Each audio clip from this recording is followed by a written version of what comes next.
mga katuparan.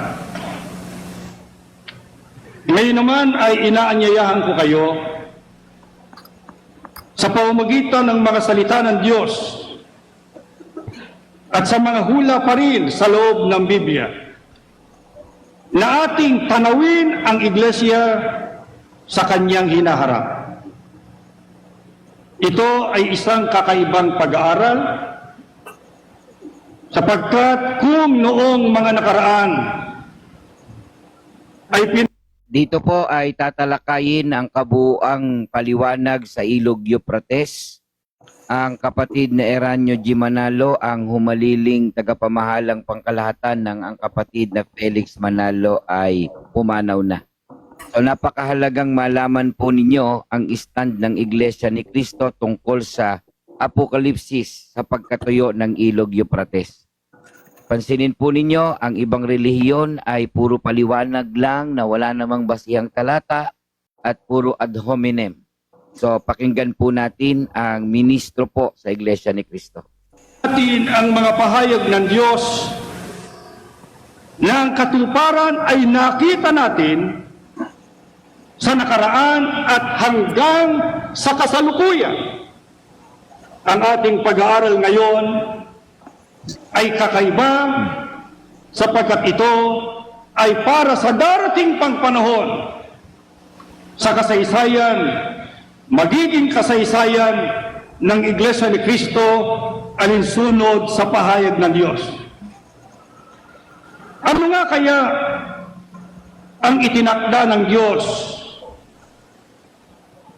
na may kinalaman sa hinaharap pa ng Iglesia ni Cristo sa huling araw sa pamamagitan ng mga hula ng Biblia?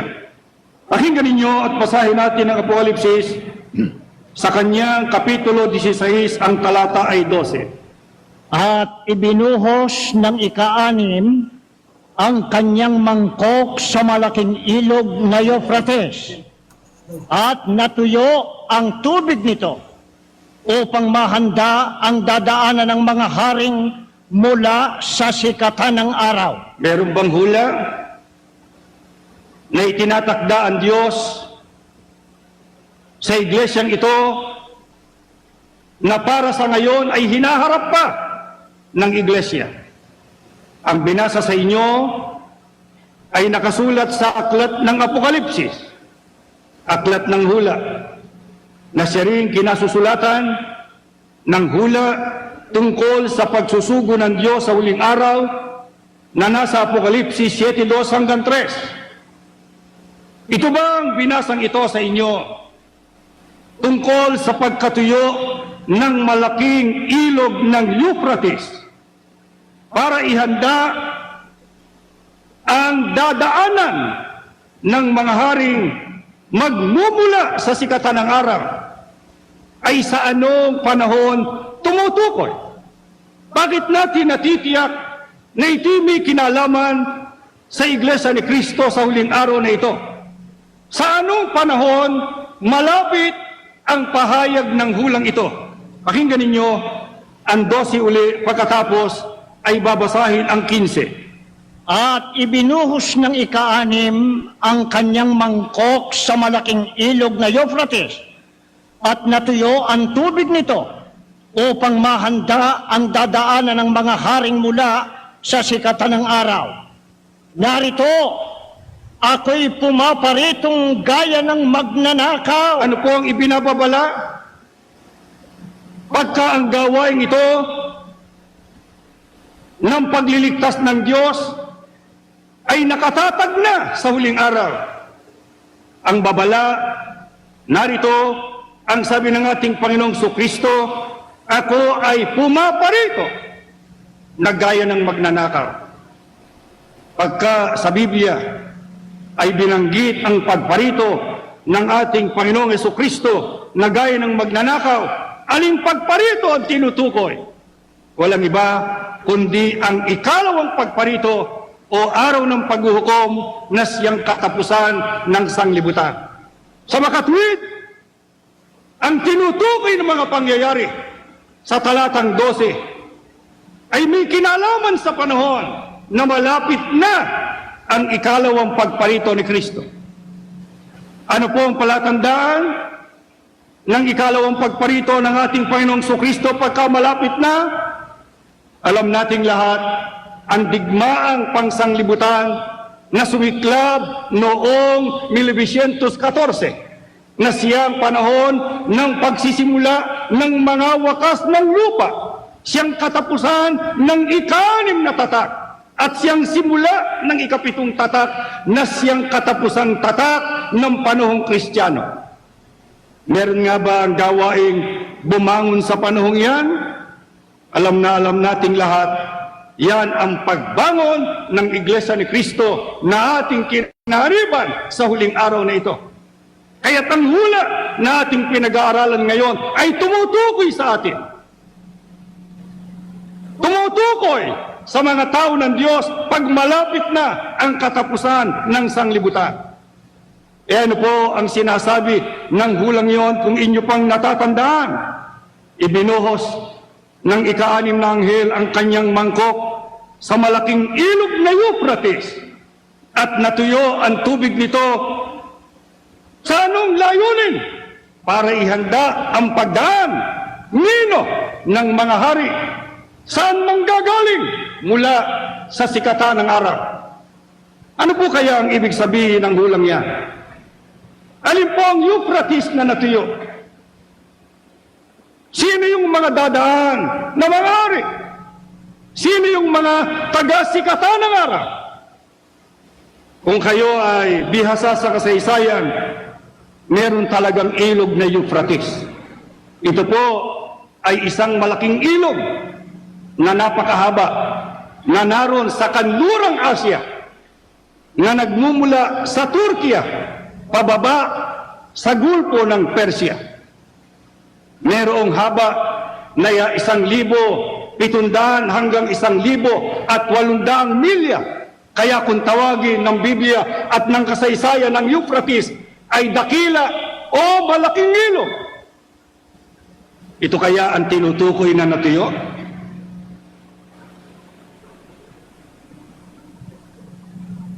Alinsunod po sa mga nag-aral ng Biblia, lalong-lalo na sa nag-aral ng Apokalipsis, na alam na ang pananalita ng Apokalipsis, ang karamihan ay sumasagisag o nagsasagisag o naglalarawan. Ano po ang inilalarawan ng pagkatuyo ng ilog ng Euphrates? Pakinggan ninyo ang isang aklat na isinulat ni Lockyer na pinamagatang Revelation sa pahina 238. Pakinggan ninyo ang pahayag na ito. Ang pagkatuyo ng ilog Euphrates ay lumalarawan sa Babylonia mismo na nasa lugar na iyon. Alin daw po ang tinutukoy noong hula sa Apokalipsis na pagkatuyo ng ilog Euphrates? Yon ay lumalarawan sa Babylonia, sapagkat ang Babylonia ay mismong naroon sa ilog ng Euphrates. E baka sabihin ninyo, ang batayan ba natin ay itong mga komentarista ng Biblia? Ang pinagbabatayan ba natin sa pagpapaliwanag at pag-unawa ng hulang yan ay ang mga scholar ng Biblia? Wala ho bang patunay ang banal na kasulatan na yung pagkatuyo ng ilog ng Euphrates ay tumutukoy labang kanino? Pakinggan ninyo sa Jeremias 50:38 at pagkatapos ay 35. Ang pagkatuyo ay nasa kanyang tubig at mga tutuyo. 35. Hindi, tuloy mo yun. Sa itong basahin. Pati na email. Ulitin mo sa 38 yan.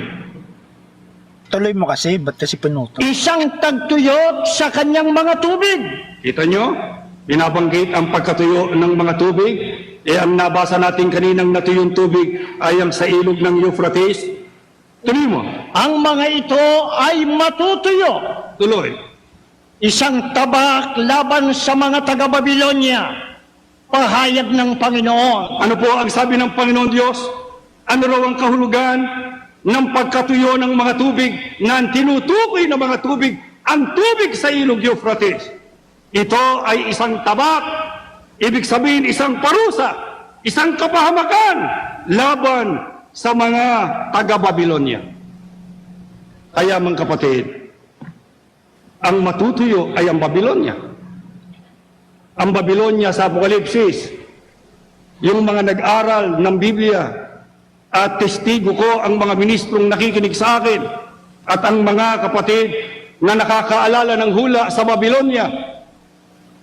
Ang Babilonya ay nakaupo sa maraming tubig na lumalarawan sa mga bayan, mga bansa, mga wika. Pero yun ho bang pagkatuyo ng Euphrates ay naganap na alinsunod sa kasaysayan? Tandaan natin ang ating pinag-aaralan ay para sa hinaharap. Ang Apokalipsis ay nasulat ng panahong Kristiyano. At ang tinutukoy ng Apokalipsis ay para pa sa darating na panahon pag malapit na ang wakas. Pero meron na hubang naganap na pagkatuyo ng Euphrates alinsunod sa tala ng kasaysayan? At ano po ang ibinunga? At papaano ito nangyari? Pakinggan ninyo, dito sa aklat ni Phillips na pinamagatang Exploring Revelation, sa pahina 205, pakinggan ninyo ang sabi ng aklat na ito. Ibinuhos ng ika-6 na anghel ang laman ng kanyang mangkok sa malaking ilog ng Euphrates at natuyo ang tubig nito upang maihanda sa pagdaan ng mga hari mula sa silanganan. Ang Babilonya at ang lahat ng kinakatawan nito ay malapit ng bumagsak. Sa gayong paraan ay muling nauulit ang kasaysayan dahil sa ang matandang Babilonya ay bumagsak nang inilihis ng mga hukbo ni Ciro na Persiano ang tubig ng Euphrates upang mapabilis ang kanilang pagpasok sa lungsod. Meron ho bang naganap na pagkatuyo ng ilog ng Euphrates noong unang panahon? Merong binabanggit dito na nangyari sa matandang Babilonya. Ang tinatawag hong matandang Babilonya ang unang imperyong pangsanglibutan na kilalang kilala sa panahon ng Haring Nabucodonosor sapagkat naroon ang isa sa tinatawag na 7 kahanga-hanga sa daigdig, one of the 7 wonders of the world, ay nasa Babilonya ang kanyang mga harding nakabitin. Alinsunod sa kasaysayan, kaya bumaksak ang matandang Babilonya sa pamamagitan ng hari ng Persia na si Ciro, sapagkat si Ciro ay inilihis ang mga tubig ng Euphrates na siyang sumasangga sa mga taga-silangan para makarating sa kanluran na siyang kinalalagyan ng Babilonya. Kailangan tumawid ang taga-silangan sa ilog ng Euphrates. Ano ang ginawa ng hari na si Ciro na taga-Persia para pasukin ang Babilonya, para ibaksak ang kaharian ng Babilonya?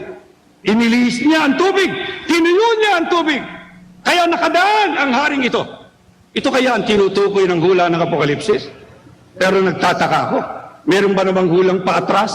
Meron ba namang hulang pabalik? Kaya ang sabi ho rito ay mauulit ang kasaysayan. Babilonya rin ang babaksak. Babilonya rin ang matutuyo.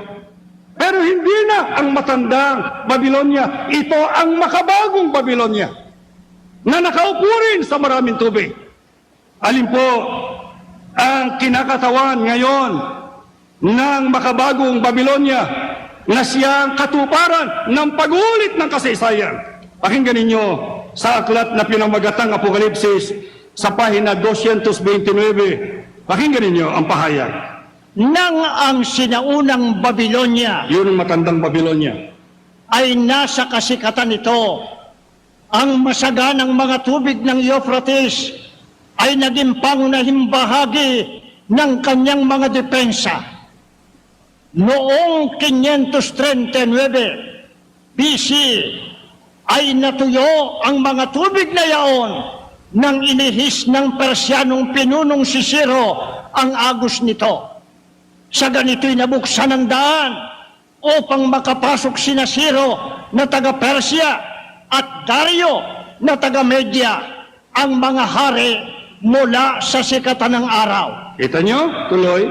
Ganito rin ang nakatakdang maganap sa makabagong Babilonya, ang pangdaigdig na sistema ng huwad na relihiyon.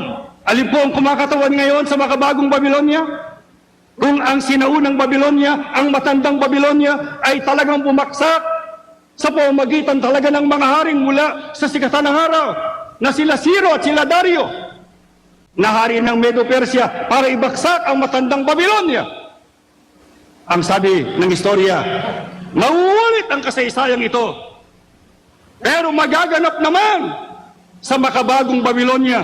Alin po ang makabagong Babilonya? Ang pandaigdig na sistema ng huwad na relihiyon.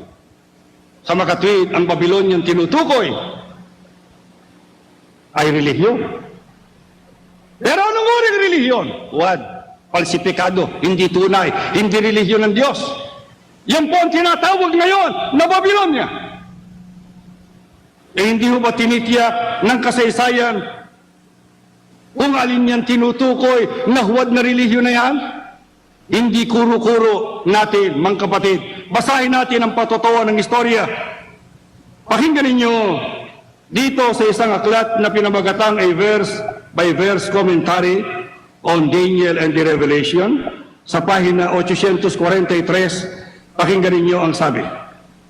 Ayon sa ikalawang pananaw, ang kahulugan ng terminong Euphrates ay dapat matiyak mula sa konteksto o sa nilalaman ng salita alinsunod sa gamit, Pakinggan nyo.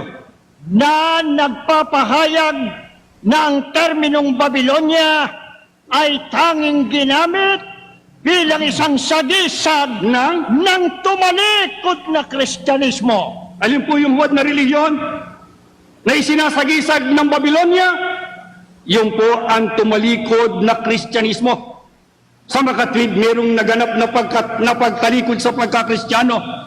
Ang Kristiyanong tinutukoy ang mga taong kaanib sa tunay na iglesia ng ating Panginoong Jesucristo. Ang tunay na iglesia ng ating Panginoong Jesucristo ay itinatag ng ating Panginoong Jesucristo at pinangasiwan ng mga apostol ng siya umakyat sa langit. Alinsunod sa kasaysayan, magkakaroon ng pagtalikod sa iglesyang yan. At ang magsasagawa ng pagtalikod ay isang huwad na relihiyon na ang pinakasagisag niya sa Apokalipsis ay ang makabagong Babylonia. Alin kaya itong tumalikod na ito sa pagkakristyano at papaano ito nakatulad ng Babylonia? Bakit ang tumalikod na ito sa pagkakristyano ay itinulad sa Babylonia? Pakinggan ninyo ang aklat ni Lahey na pinamagatang Revelation sa pahina 231 hanggang 230. O Babylonia ay itinayo ni Nimrod. Genesis 18 hanggang 10. Tuloy. Ito ang sentro ng unang dakilang pagtalikod. Natatandaan ba ninyo yung Tori ni Babel? Yung Tori ni Babel ay itinayo ng lahi ni Nue. Patay na si Nue nun. Ang utos ng Diyos sa lahi ni Nue ay kinakailangan sila ay kumalat sa buong sanglibutan. Pero yung lahi ni Nue ay ayaw. At sapagkat meron silang eksperyensya sa Diyos na nililipol niya ang mga sumasalangsang sa kanya sa pamamagitan ng baha. Kaya inisip ng lahi ni Nue na baka sila uli bahain ng Diyos. Kaya ang ginawa nila ay nagtayo sila ng isang tore na ang plano nila ay paabutin hanggang sa langit. Siguro iniisip ng lahi ni Nue, kung babaha at tayo naroon sa tore, nakarating tayo sa langit at bumaha hanggang langit, pati ang Diyos ay mababaha. Yun po ang kapilyuhan ng lahi ni Nue. Ano po ang tawag doon sa itinayo nilang tore? Tori ni Babel, na ang pangalan ng una ng lugar ay Babel, pero naging Babel na ang ibig sabihin ay kaguluhan. Kaya pagka sinabing Babel ang sabi ng binabasa natin ngayon ay sentro ng unang dakilang pagtalikod. Ang kauna-unahang pagtalikod sa Diyos ay ginanap ng mga tao na nagtayo ng Tore ni Babel na siyang pinanggalingan ng salitang Babilonia. Ano ho? Naisagawa noong Babel o Babilonia ang pagtalikod noong una. Pakinggan ninyo at itutuloy natin. Dito, ang kulto ng Babilonia ay naimbento. Isang sistema na nag-aangkin sa pinakamataas na karunungan at sa pagsisiwalat ng mga pinakabanal na lihim. Bago ang isang kaanib ay tanggapin, ay kinakailangan muna niyang magkumpisal sa pare. Ang pare sa gayon ay nailalagay siya sa kapangyarihan nito. Yan po ay ginagawa ng unang Babilonia na siyang sistema ng unang pagtalikod. Pero sino ho nagmanan niyang sistemang yan na papagkumpisalin ng mga tao sa mga pare nila? Ituloy mo. Ito ang sekreto ng kapangyarihan ng mga pare ng Iglesia Katolika Romana ngayon. Sa makatwid ang nagsasagawa ho ng unang kulto ng Babilonia na magkumpisal ang mga miyembro para mahawakan sila sa kapangyarihan ng mga pinagkukumpisalan nilang mga pare ay isinasagawa ngayon ng mga pare ng Iglesia Katolika Apostolika Romana. Ang itinatanong ko, paano napasalin sa Iglesia Katolika ang sistemang ito ng kulto ng matandang Babilonia na siyang nagsagawa ng unang pagtalikod? Ituloy natin. Sa gayon, ang unang emperador Romano ang naging pinuno ng pagkaparing Babilonia at ang Roma ang kahalili ng Babilonia. Ang emperador ng Roma ay nagpatuloy sa paggamit sa katungkulan ng pinakamataas na pontipice hanggang 376 AD nang si Emperador Graciano sa mga kadahilan ng Kristiyano ay tinanggihan ito. Tuloy. Ang obispo ng Iglesia Katolika sa Roma, si Damascus, ang siyang nahalal sa posisyon. Siya ay obispo na ng may 12 taon. Ginawang obispo noong 366 AD sa pamamagitan ng impluensya ng mga monghe ng Mount Carmel, isang paaralan ng relihiyon na taga-Babilonia na unang itinatag ng mga pare ni Jezebel. Pakinggan niyo kasunod. Kaya noong 378 AD, ang pinuno ng Orde ng Babilonia ay naging pinuno ng Iglesia Romana. Nasalin. Primero ho ay nasalin muna sa mga emperador ng Roma. Pero mayroong isang emperador, si Graciano, ayaw nang tanggapin yung pagiging mataas na pontipice ng kulto ng Babilonia. Sino ho ang pinagsalinan? Obispo ng Iglesia Katolika na si Damasco. Kaya noong 378, ang pinuno ng orden ng Babilonia ay napasalin sa pinuno ng Iglesia Romana. Ano ho nangyari? Tuloy mo. Sa ganito, ay pinag-isa ni Satanas Sino? ang Roma at Babilonia sa isang sistemang pangrelihiyon. Yun hong relihiyong pagano ng Babilonia at saka ng Roma, napuntang lahat sa Iglesia Romana at naging kanyang sistema. Ano ang ibinunga sa Iglesia Katolika? Anong nakita sa Iglesia Katolika nang masalin sa kanya ang kulto ng Babilonia na kanyang minana sa mga emperador ng Roma? Eto na. Pagkatapos na si Damascus ay ginawang pinakamataas na pontipice o papa, Ayan. ang ritos ng Babilonia ay nagsimulang lumitaw sa harapan. Ang pagsamba kay Birhen Maria Ayan po ang isa. ay sinimula noong 381 AD. Tuloy. Lahat ng mga tanyag na kapistahan ng Iglesia Katolika Romana ay nagmula sa Babilonia. Halimbawa, Ang Easter ay hindi Kristiyanong pangalan. Ito ay nangangahulugang Istar, isa sa mga titulo ng reyna ng langit ng Babylonia, na kung saan ang gayong pagsamba na ginawa ng mga anak ni Israel ay kasuklam-suklam sa paningin ng Diyos. Ang batas ukol sa pag-aalaala ng Easter at ng Kwaresma ay ibinigay noong 519 AD.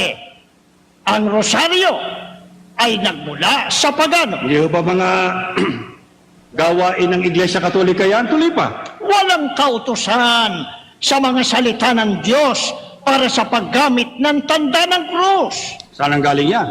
Ito ay nagmula sa mistikong tao ng mga Kaldeo at Ehipsyo. Ito ay galing mula sa titikte, ang simula ng pangalang Tammuz, at ginamit sa mga misteryo ng Babylonia para sa makamahikong hangarin na ginamit din ngayon ng Iglesia Romana. Tuloy. Ang pagbabawal ng pag-aasawa sa pare, celibacy, ang tonsura, Alam ba niyo yung tonsura? Yun hong dinapuan daw ng Espiritu Santo yun eh. Inubang ukit sa ulo ng pare. Pero alam ko ay dinapuan ng labahan ng barbero yun. Alam niyo kung saan nakuha yung tonsura? Ang tonsura. ang tonsura, ukit na pabilog sa ulo ng mga pare, at ang orden ng mga monghe at madre ay walang kautusan o kapangyarihang mula sa banal na kasulatan. Ang mga madre ay imitasyon lamang sa mga banal na birhen ng paganong Roma. Kaya ang Iglesia Katolika ho ay hindi Kristiyano. Nagpapanggap na Kristiyano. Kaya nga, ang tawag nila sa kanilang sarili, Katoliko. Katoliko Romano. Para ibadya kung saan nila minana ang kanilang mga gawain, mga ritos at mga seremonya, mga paniniwala at mga doktrina. Saan ho nakuha ang lahat? Nakuha sa paganong Roma at nakuha sa matandang Babylonia. Lahat ng kulto ng matandang Babylonia ay isinalin sa Roma, isinalin ng imperyo ng Roma sa Iglesia Katolika. Kaya ang Iglesia Katolika sa Apokalipsis ang inilalarawan ng makabagong Babylonia na nakaupo sa maraming tubig, na ang tinutukoy na maraming tubig, ang ilog ng Euphrates, na ang sabi matutuyo. Alam ba niyo ang ibig sabihin kapag ginamit ng Biblia ang pagkatuyo ng isang ilog o ng isang karamihan tubig? Ano po ang ibig sabihin sa Biblia pagka ginamit yung pagkatuyo ng tubig? Sa Zacarias 10:11. Pagtawid nila ng dagat ng kahirapan, papayapain ko ang malalaking alon nito at aking tutuyuin ang ilog ng Nilo. Ano ibig sabihin nun? Ibabagsak ko ang palalong Assyria. Ang Nilo po ay isa ring malaking ilog na naroon sa baybay noon ang Assyria. Nang matuyo ang ilog ng Nilo, ano raw ang kahulugan? Ibinaksak ang Syria, ang Assyria. Ang Euphrates naman ang kinalalagyan ng Babylonia. Pag natuyo ang Euphrates, ang ibig sabihin ng Diyos ay ibabaksak niya ang Babylonia. Ang Babylonia ang tinutukoy ang Iglesia Katolika, Apostolika Romana, sa makatwid, alinsunod sa hula ng Diyos, babaksak ang Iglesia Katolika, matutuyo ang Iglesia Katolika, Apostolika Romana, para ihanda ang pagdaan ng mga haring manggagaling sa sikatan ng araw. Paano ho matutupad ang pagkatuyo ng Euphrates o ang pagbaksak ng Babylonia o ng Iglesia Katolika? Pakinggan ninyo sa Apokalipsis sa pahina 229 hanggang 230. Ito ho ay libro, hindi ho ito nasa Biblia. Ang ibig sabihin, ito ang pamagat ng Apokalipsis, pero yung Apokalipsis na libro, hindi yung Apokalipsis ng Biblia. Basahin mo sa pahina 229. Ang Babylonyang dakila ay nakaupo sa maraming tubig. Ayon sa Apokalipsis 17:1-15, ang mga ito ay sumasagisag sa mga bayan at mga karamihan at mga bansa at mga wika. Ayan. Pulo-pulutong na mga tagatangkilik. Kahawig nito, Hindi, tuloy mo. Hindi pa tapos yun eh. Pulo-pulutong. pulo-pulutong na mga tagatangkilik na itinuturing niyang proteksyon. Tuloy, subalit. Subalit, nangatutuyo na ang tubig. Tuloy sa kabila. Kapag dumating na. Sige. Kapag dumating na ang panahon upang mapuksa ang Babilonyang dakila, Ito na. ang pakaunti ng pakaunting bilang ng kanyang mga tagatangkilik ay hindi magsisilbing proteksyon sa kanya. Ano matutupad ang pagkatuyo ng Iglesia Katolika Apostolika Romana na siyang pagbaksak niya?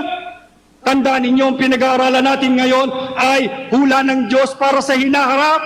Sa makatwid, ang Iglesia Katolika, alinsunod sa hula ng Diyos, ay lubusang babaksak. At ang simula ng kanyang pagbaksak, uunti ng uunti ang bilang ng kanyang mga tagatangkilik na siyang nagsisilbing proteksyon niya. Kaya ang sabi sa Apokalipsis ay nakaupo siya sa maraming tubig.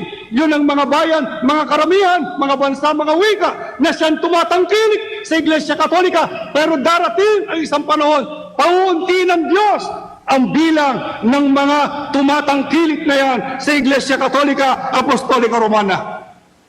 Yan ho ba ay natutupad na? Hindi pa natin nakikita ang lubusang katuparan sapagkat ang pinag-aaralan natin ay para sa hinaharap.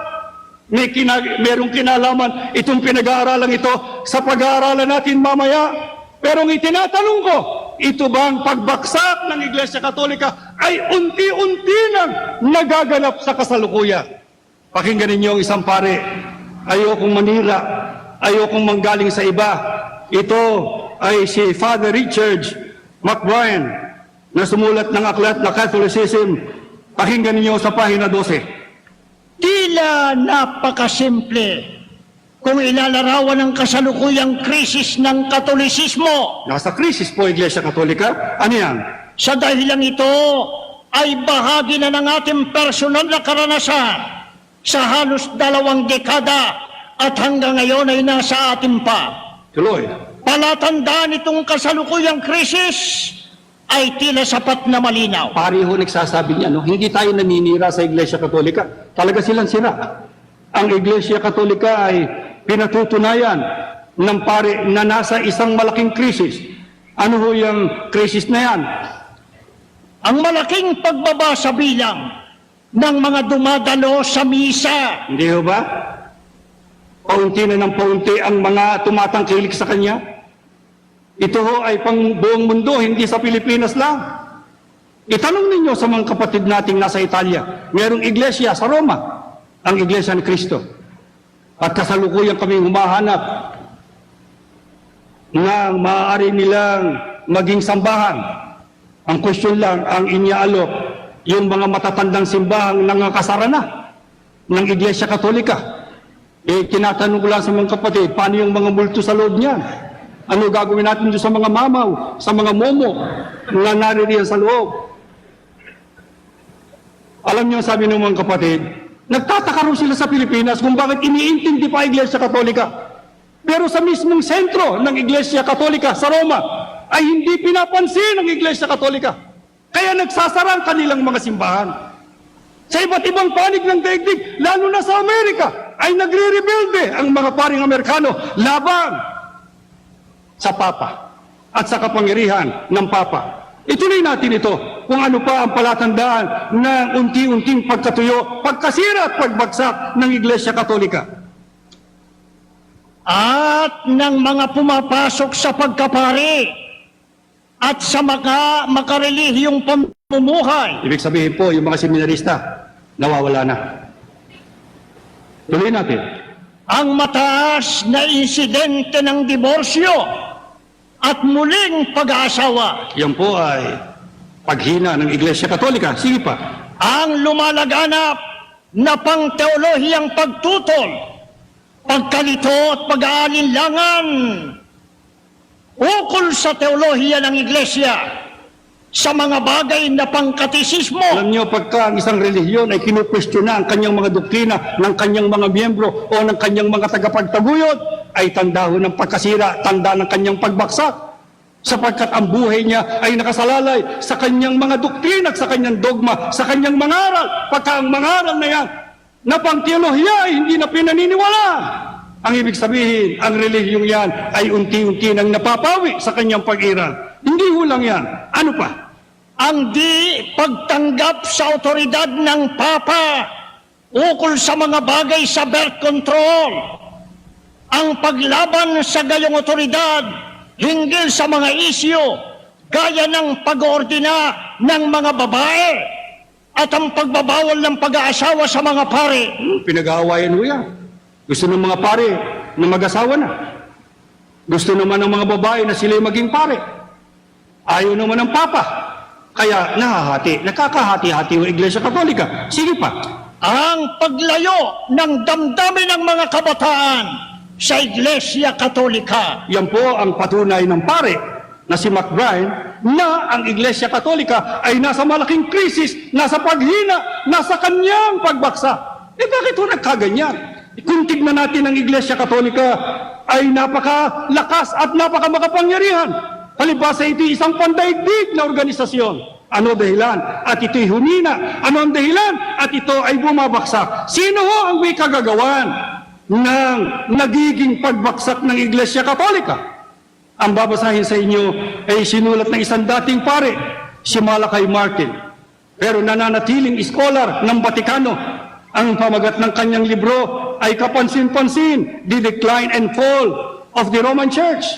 Ang paghina at ang pagbaksak ng Iglesia Romana. Yun ang pinag-uusapan natin ngayon. Ang itinatanong ko sa inyo, sino ang responsable sa pagbaksak na ito at paghinang ito ng Iglesia Katolika na siyang katuparan ng pagkatuyo ng Ilog Euphrates? 258. Si Eugenio Pacelli bilang Pio XII 1939 hanggang 1958 ay hinalinhan ni Angelo Roncalli bilang Juan 23 1958 hanggang 1963 ang mabuting Papa Juan gaya ng pagkakilala sa kanya ng kanyang mga kapanahon. Ang kagulat-gulat kay Ito. Papa Juan Ito na. ay sa loob lamang ng 5 taon, iginiba niya ang mga bagay na pinagsikapan at ipinakipaglabang panatilihin at palaguin ng bawat papa mula pa noong ika-4 na siglo.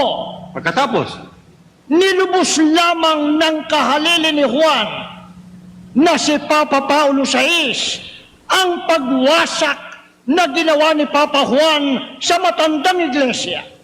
At sa kasalukuyang Papa kay Juan Paulo II, iniwan ang isang wasak na institusyon na naghihintay na lamang sa krus na daan ng kasaysayan ng kanyang tanging laging kapiling ay ang pinakamalubhang pag-aalinlangan at pinakamalubhang suliranin. yan po ang sitwasyon sa Iglesia Katolika.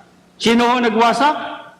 Yung Papa Juan na Papa Juan 23. Nasa loob ng 5 taon, alam nyo, yung Papa Juan na yan, ang siyang tumawag ng Konsilyo sa Vaticano numero 2. Yung Konsilyo sa Vaticano yun, ang gumawa ng katakot-takot na pagbabago sa Iglesia Katolika na siyang nagpahina rito sa kagagawan ng Papang yan.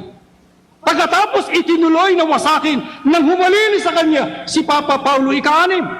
At yung kawawang Papa ngayon na biyahe ng biyahe kung saan-saan para kanyang silupin ang natitira sa Iglesia Katolika. Ang sabi nito, naiwan sa kanya ang isang wasak na institusyon. Ibig ko lamang mapansin nyo, mga magulang at mga kapatid, na nakikinig sa akin dito ngayon sa santuario at hanggang doon sa tabernakulo. Hindi ba nyo napapansin ang katuparan ng mga salita ng Diyos? Yung sinasabi ng Diyos na mangyayari sa Babylonia na siyang ilog Euphrates na matutuyo ay nakita nating natutupad. At hindi lamang yan ang mangyayari sa Iglesia Katolika ay lubusang babaksak. Ano po dahilan? Ano dahilan? At ibabaksak ng Diyos itong iglesyang ito na naging makapangyarihan sa buong sanglibutan at nakikita na nga ang kanyang pagbaksak. Basahin natin uli ang Apokalipsis 16:12.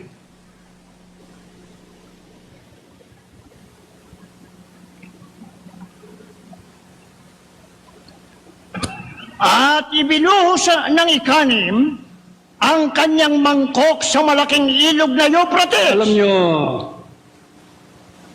parang nababasa ko rin sa mukha ng isang kapatid na sumasamba na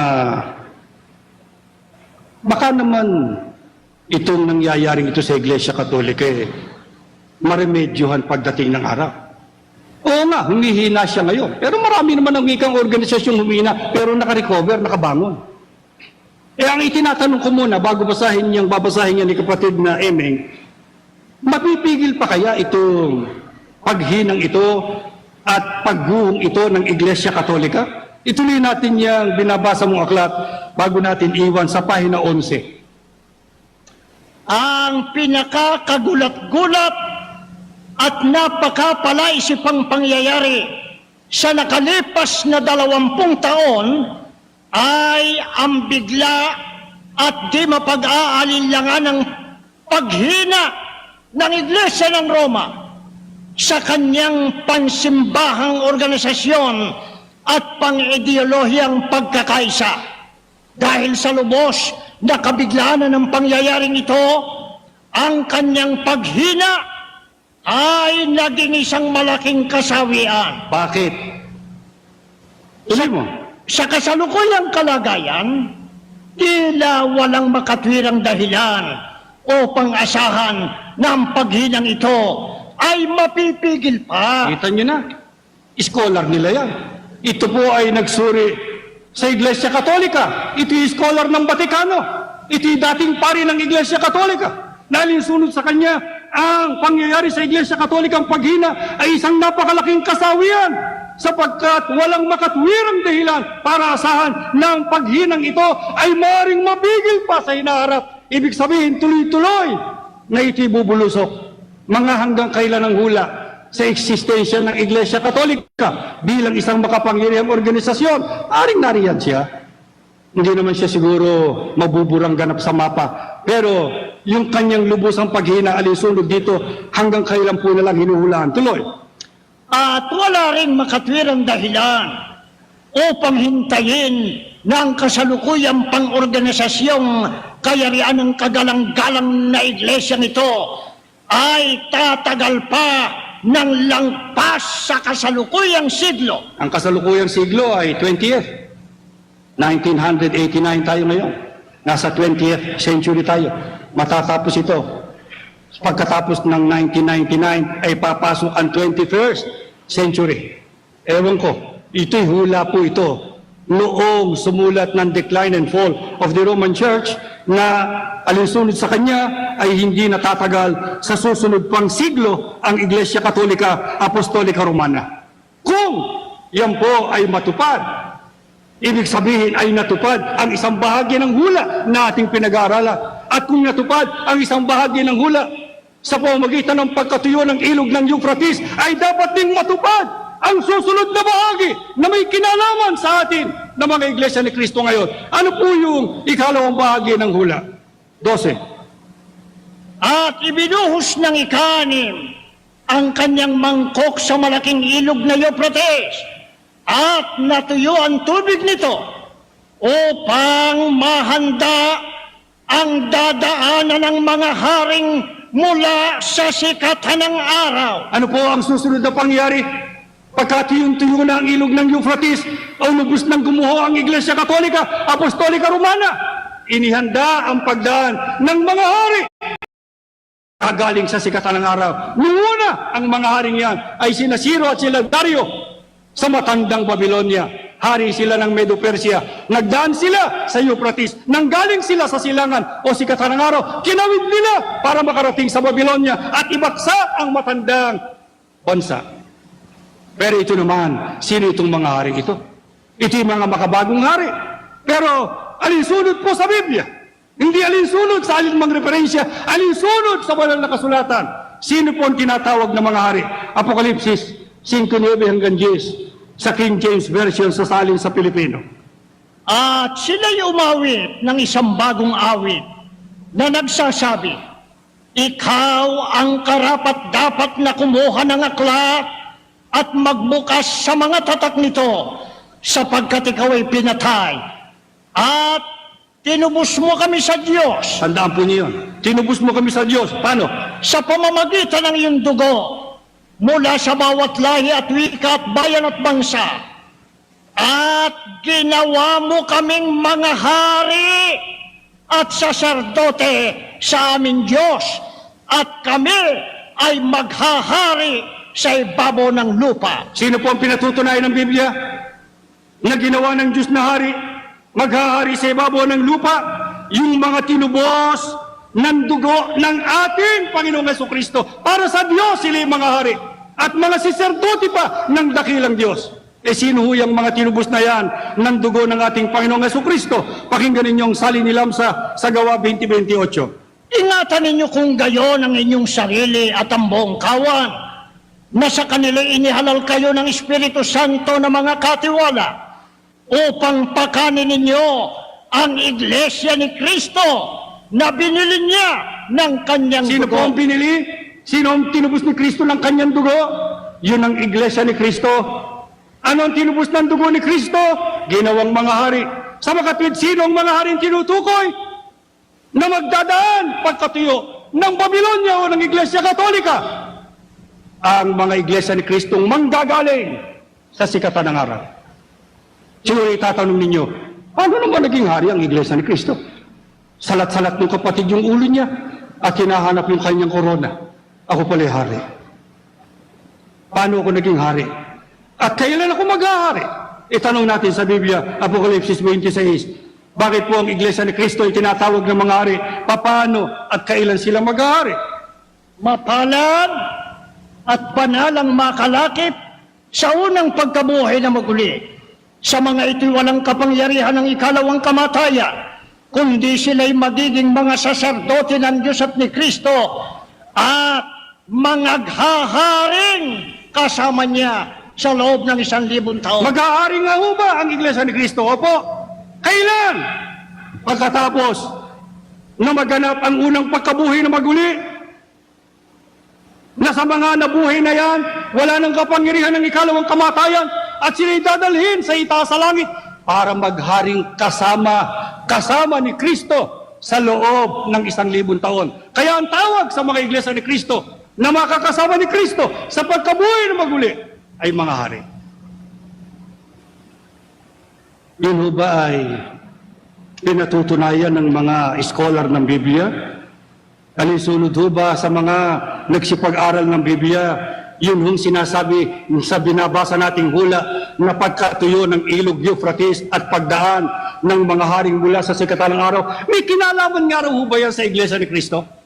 Ito ho ay patunay na ng mga nag-aral ng Biblia, na patunayan na ng Biblia na Iglesia ni Kristo ang dadaan pagka natuyo na ang Iglesia Katolika. Pero pinatutunayan ho ba yan ng mga scholar ng Biblia? Pakinggan ninyo ang Matthew Henry's Commentary on the Whole Bible sa volume 6 sa pahina 95. Ang pagkatuyo ng ilog, na noon ang ilog ay nagkaloob sa siyudad ng Babylonia ng kayamanan, pangangailangan at lahat ng uri ng tulong. Sa pamamagitan nito, ang daan ay naihanda para sa mga hari ng silangan. Kung gayon, maaaring ang ganap na pagbagsak ng kapapahan, ang pag-aalis sa mga balakid na ito, ang magbibigay daan Tuloy. kapwa sa mga Hudyo at ibang mga bansa sa silanganan na makapasok sa Iglesia ni Kristo. Sa makatwid, kahit ang mga nagsipag-aral ng Biblia ay naniniwala na yung mga haring magmumula sa sikatan ng araw ay may kinalaman sa Iglesia ni Kristo at sila'y dadaan. Pagka tuyo na, baksak na ang Iglesia Katolika, Apostolika Romana. Pero aling Iglesia ni Kristo yan? Yung bang Iglesia ni Kristo sa Jerusalem na pinangasiwa ni Kristo at ng mga apostol? Ito pong Iglesia ni Kristo ito, itong mga haring ito ay manggagaling sa sikatan ng araw. Alin pong gawain niyan sa sikatan ng araw? Iglesia ni Kristo rin. Pakinggan ninyo sa Apokalipsis 7:2-3. At nakita ko ang ibang anghel na umaakyat mula sa sikatan ng araw, na taglay ang tatak ng Diyos na buhay, at siya'y sumigaw ng tinig na malakas sa apat na anghel na pinagkaloob ang maipahamak ang lupa at ang dagat, na nagsasabi, huwag ninyong ipahamak ang lupa kahit ang dagat, kahit ang mga punong kahoy, hanggang sa aming matatakan sa kanilang mga noo ang mga alipin ng ating Alin Diyos. pong gawain niya na Iglesia ni Kristo rin? Yan po ang pinangasiwaan ng anghel o sugo na umaakyat mula sa sikatan ng araw o sa silangan o sa Pilipinas na dala ang tatak ng Diyos na buhay. Ibig sabihin ng Espiritu Santo at ang karapatan sa pangangaral ng Ebanghelyo. At anong ginagawa niya? Nangangaral siya, nagtatatak siya. Kanino? Sa mga tao na tinatawag at kinikilala ng mga alipin ng ating Diyos. Sa makatwid, magkakaroon ng Iglesia ni Kristo sa Pilipinas na sisimulan ng isang sugo na hawak ng Diyos at pinagkalooban ng kapangyarihang mangaral ng dalisay na Ebanghelyo. Ano po ang ibig sabihin? Na siya umaakyat mula sa sikatan ng araw, ang isang kahulugan ay nanggaling siya sa silangan sapagkat ang silangan ang itinuturing na sikatan ng araw. Pero meron pa po bang ibang kahulugan? Meron pa bang ibang paggamit ang sikatan ng araw? Pakinggan ninyo Unfolding the Revelation by Ron Alan Anderson sa pahina 76. Ang anghel na umaakyat mula sa silanganan na taglay ang tatak. Ang salitang anghel na ginamit bilang sagisag sa Apokalipsis ay nangangahulugan na sugo o pasugo. Ang anghel na ito o pasugo ay nagtataglay ng tatak ng Diyos na buhay. Pakinggan niyo po. Sa ilang mga salin ng Biblia ay mababasa na umaakyat mula sa sikatan ng araw. Ito ang mas totoong salin. Lumilitaw na ang paraan sa halip na ang lugar ang binigyang diin. Ano po ibig sabihin, no? Yung sikatan ng araw ay paraan. Hindi lamang lugar. Lugar, pag ang pag-uusapan ay silangan. Pero meron pang ibinabadya ang salitang sikatan ng araw. Yung paraan ng pagsikat ng araw. Ano raw yun? Tuloy mo. Habang ang araw ay umaakyat, na ang mga sinag nito ay nakalihis at tila walang lakas. Subalit, nararagdagan ng lakas at kaluwalhatian hanggang sa marating nito ang kaitaasang lugar. Kaya ang gawain ng anghel o pasugong ito ay kumikilos sa pagsulong na may lubhang malakas na impluensya hanggang sa ang gawain nito ay matapos sa kalakasan at kapangyarihan ng buong mundo ay naliwanagan ng kanyang kaluwalhatian.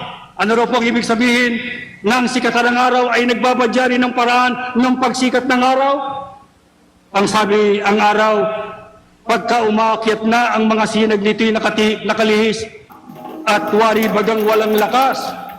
Pero ito ang wiki nadadagdagan ng lakas at kaluwalhatian hanggang sa marating nito ang pinakamataas na lugar. E anong ibig sabihin niyan? Sa gawain ng anghel na umakit sa sikatan ng araw. Ang gawain daw ng anghel o pasugong ito ay kumikilos sa pagsulong ng lubhang malakas, ang impluensya, hanggang sa marating nito ang kalakasan at kapangyarihan sa buong mundo ay maliwanagan ng kanyang kalwalatian. Yan po ang gagawin ng Diyos sa iglesyang ito.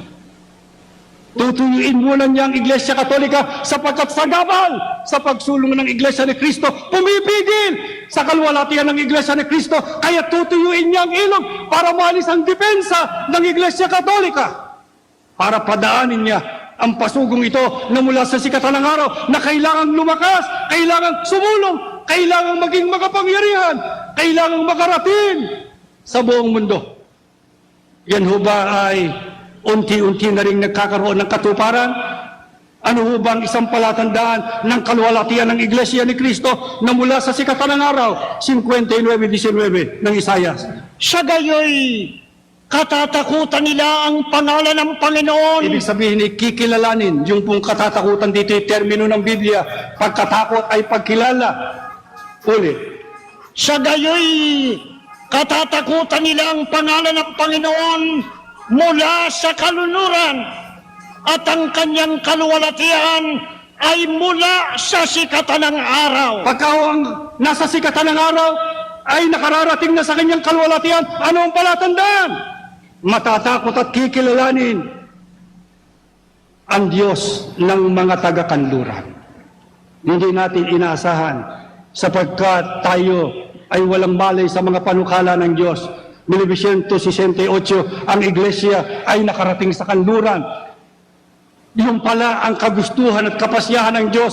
Kung gayon, nung dumating ang iglesia sa kanluran, nagsisimula na siya sa kanyang kalwalatian. Kaya nagkaroon tayo ng mga kaanib sa iba't ibang panig ng daigdig. 65 bansa sa labas ng Pilipinas, kinatatataga na ng Iglesia ni Cristo. Malapit na mapalibutan ng Iglesia ang buong mundo. Mangyayari ho ba yun? Yan ang hula ng Diyos. Yan ho ang tutuparin niya sa Iglesia ito. Bakit ka naniniwala na hindi mangyayari sa Iglesia ni Cristo? Pakinggan ninyo kung pinatutunayan ho ba ng mga hula ng Biblia ang patotoong ito? Sa sugong mula sa sikatan ng araw, kung saan manggagaling ang kanyang lakas, 41:13 at 10. Ako ang Panginoon na inyong Diyos, at siyang nagpapalakas sa inyo. Ako ang may sabing, huwag kayong matatakot at tutulungan ko kayo. Ano mo mapipigil yan? Lakas ng Diyos, tulong ng Diyos. Tuloy pa. Ako isa sa inyo, huwag kang matakot. Ako ang iyong Diyos, di ka dapat mangamba kanino man. Palalakasin kita. Hindi ho ba ang sigaw nung ibang anghel sa 7:2 sumigaw ng tinig na malakas? Umaakyat mula sa sikatan ng araw. Sa makatwid mula sa kalagayang mababa ay tataas siya. Mula sa isang binhi, ang sabi ni Kristo ay magiging isang malabay na punong kahoy. Ang tinig niya malakas, sapagkat ang sabi ng Diyos, palalakasin kita, tutulungan kita, ingatan kita, at ikaw ay aking ililigtas. Ano po ang gagawin ng Diyos sa mga hadlang, sa mga naghambalang na hadlang, sa mga kumakaaway sa pasugong ito? Pakinggan ninyo sa 41:11 hanggang 12. Lahat ng may galit sa iyo ay mapapahiya at mamamatay ang sinumang lumaban sa iyo. Hahanapin ninyo, ngunit di masusumpungan. Ang kaaway ninyo'y wala ng Yan ho ay talaga. natupad. Hindi pang hinaharap lamang yan. Nakita natin kung ano ang nangyari. Sa mga kumakaaway sa Iglesia ni Cristo, naging baliwala. Naging walang bisa ang kanilang pakikibaka sapagkat ang sabi ng Diyos, sila ay mapapahiya. Hindi mo sila masusumpungan. Pero hanggang dito ba lamang ang hula ng Diyos sa mga magiging kaaway ng Iglesia? Lahat ba sila ay mapapahiya? Lahat ba sila ay mawawala? Wala bang ititira ang Diyos dun sa mga kaaway na yon? Pakinggan ninyo 60:14 ng Isayas. Yung mga nagpahirap sa inyo, ay yuyuko sa inyo bilang pagkalang. Aba, makakasama natin sila. Kikilalanin nila ang Iglesia. Darating ang panahon yung mga kaaway na yan, igagalang ang Iglesia, yuyuko sila sa Iglesia. Bakit? Tuloy pa. At ang lahat namang nagtakwil sa inyo'y magpapatira pa sa inyong paana. Samantalahin ko lang po ang pagkakataon at kung meron lamang pong pagtitiwalag sa Iglesia Katolika Apostolika Romana, malamang ay mauubos at mauubos sila. May paliwanag po kami, Ginoong Host, sa Apokalipsis 16. Yan po ang stand po ng Iglesia ni Cristo. Sana lang kung may stand sila, yung stand nila, hindi yung aatake silang personal.